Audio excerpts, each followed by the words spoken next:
এত পাপ করলো। আমার মা, খালা, বেটি, বোন আমার, বিশ্ব নবী বললেন আমি জাহান্নামে দেখলাম। নবী আমার বললেন মেরাজে গেলাম, দেখলাম 4 প্রকারের মেয়ে জাহান্নামে পড়ে আছে।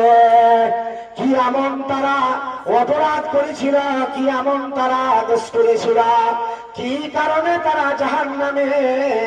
আল্লাহ নবী দেখেন এক মহিলা, এক প্রকারের নারী, যে মেয়েটার পায়ে দড়ি দিয়ে জাহান্নামে পড়ে আছে।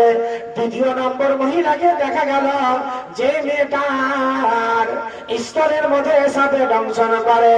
3 নম্বর মহিলাকে দেখা গেল যে মহিলাটা চুলে ছুরি ধরে জাহান্নামে পড়ে আছে। 4 নম্বর মেয়েকে দেখা গেল যে মেয়েটা জিভাকে সিদ্ধে গাঁথা আছে জাহান্নামের মধ্যে। এমন কি অপরাধ করেছিল? আমার বিশ্ব নবী বললেন ও ফেরেশতা বলো তো কি আমার কি এদের জন্য কেন তাদেরকে শাস্তি দেওয়া হয়? আল্লাহ নবী গো শুনেন, আল্লাহ রাসূল যে মেয়েটার পায়ে দড়ি দিয়ে জাহান্নামে আছে, আল্লাহ নবী এই মেয়েটা জীবনে স্বামীর কথা শুনত না। স্বামীর বিনা অনুমতিতে চলে যেত, স্বামীর কাছে ইজাজত নিত না, স্বামীর কাছে ছুটি নিত না, কারণ বিনা ইজাজতে চলে যেত। দ্বিতীয় নম্বর মহিলাকে দেখা গেল যে মেয়েটা স্তনের মধ্যে সাপে দংশন করে, এই মেয়েটা যা তার ছেলেকে দুধ পান করিয়ে দিত। তৃতীয় নম্বর মেয়েকে দেখা গেল যে মেয়েটা মাথায় চুলে ছুটি ধরে জাহান্নামে পড়ে আছে। কি জাহান্নামে?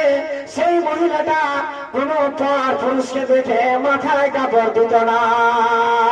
আমার মা, খালা, বেটি, বোন, 4 নম্বর মহিলাকে দেখা গেল যেই মহিলাটা জিভাকে শিখতে গাঁথা আছে জাহান্নামের মধ্যে। কারণ মানুষের সঙ্গে যখন ঝগড়া করত, মানুষকে নকল দেখিয়ে মুখ ফসলে কাজিয়া করত, জিভ দেখিয়ে কাজিয়া করত, এই কারণে তাকে শাস্তি দেওয়া হয়েছে। মা আমার, খালা, বেটি, বোন আমার, বড় চিন্তার বিষয় আছে। আপনারা নারী, আল্লাহ পাক আপনাদেরকে তৈরি করেছে। মা বোন, তোমার সৌন্দর্য প্রকাশ্য করা যাবে না, তুমি কোন পর পুরুষকে দেখতে পাবে না। এটা নয়, পুরুষ যদি অপর নারীকে দেখতে যায় এতও পাপ আছে, গুনাহ আছে, এটা মানুষ কিন্তু অবহেলা মনে করে। কি হবে? অপর নারীকে দেখাটা হতে পারে আমার জন্য জায়েজ আছে, না না জায়েজ নয়। আমার আল্লাহ পাক রব্বুল আলামিন পুরুষকে সমাধান করে বললেন। আল্লাহ রাব্বুল আলামিন বলেন বিসমিল্লাহির রহমানির রহিম কুল্লিল মুমিনিনা ইয়াগুদ্দু মিন আবসারিহিম ওয়া ইয়াহফাযু ফুরুজাহুম যালিকা যিকরা লাহুম ইন্নাল্লাহা খাবীরুম বিমা ইয়াসনাউন।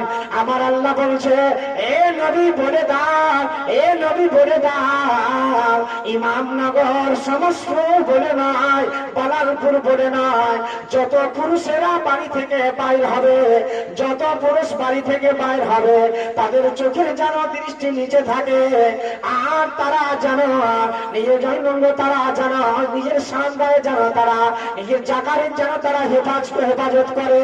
আর এটা নয়, আমার আল্লাহ রাব্বুল আলামিন বলছে পুরুষ তুমি সাবধান হয়ে যাও, সতর্ক হয়ে যাও। আমার আল্লাহ বলেন আল্লাহর জমিনে যা কিছু কাজ করো আমার আল্লাহ পাক জানতে পারে। নারে তাকবীর। আমার বাবাজি ভাইরা, হাইরে অপর নারীকে দেখার লেগে আমাদের পশ্চিম বাংলায় দুঃখ করবেন না, ঝাড়খণ্ডে আমাদের মাটিতে অনেক জালসা। আল্লাহু আকবার। আজকে একটা জালসা রামচন্দ্রপুরে চলছে। বাবাজি ভাই, ইমামনগরের ডেট আগে দিয়েছিলাম, সেখানে আশা করেছিলাম যে হতে পারে টাইমটা অভাব এদিকে ওদিক থেকে করবো, কিন্তু হলো না, কোন টাইমে সেদিকে আসতে পারলাম না। তো যাক আলহামদুলিল্লাহ, ইমামনগর মাদ্রাসা আমার মৌলানা সাহেব ফোন করে যোগাযোগ করেছিলেন।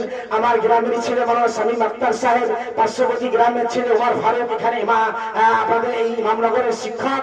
আমি একটা ভালোবাসা এই ইমামনগর মাদ্রাসা আলহামদুলিল্লাহ একটা এমন জায়গা বানিয়েছেন, আলহামদুলিল্লাহ দুনিয়াতে আল্লাহ আপনাকে ভালোবাসবে, আখিরাতেও ভালোবাসবে।